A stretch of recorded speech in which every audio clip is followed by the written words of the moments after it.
The Execution Crisis, Unraveling Capital Punishment in America. Did you know that botched executions cost taxpayers over $9 billion in the last decade alone? Welcome to our exploration of the execution crisis.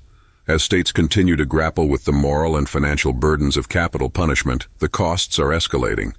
Not only does this raise ethical questions about justice and humanity, but it also puts a significant strain on taxpayer dollars. Today, we'll unravel the complexities of this crisis and examine the future of capital punishment in America. To understand the execution crisis, we must look at the historical rise of capital punishment in the United States.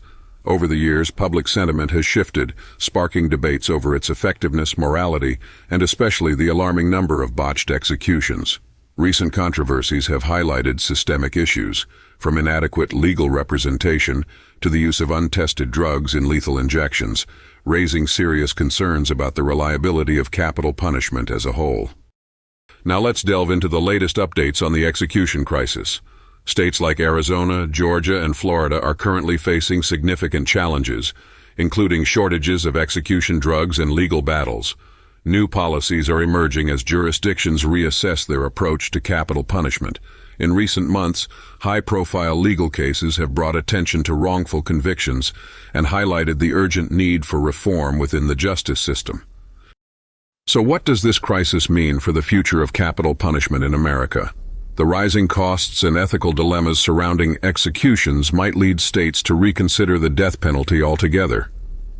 A growing movement for criminal justice reform is emerging, pushing for alternatives that prioritize rehabilitation over retribution. This shift could potentially reshape our justice system, making it more humane and just. As the debate continues, let's hear from some experts and activists. Capital punishment is not only financially burdensome but morally indefensible, states Dr. Emily Hart, a criminal justice professor. Activist Marcus Lee adds, "It's time we acknowledge that the system is broken and start advocating for real change." These voices resonate in the call for a more equitable justice system. In conclusion, the execution crisis is more than just a financial issue. It embodies the moral dilemmas and legal uncertainties that demand our attention. As we stand at this crossroads, we must consider the implications of continuing with capital punishment. It's a debate that affects us all, challenging us to imagine a justice system that reflects our values. What are your thoughts on the execution crisis? Share your perspective in the comments below. And don't forget to check out our next video on criminal justice reform to stay informed on this critical issue.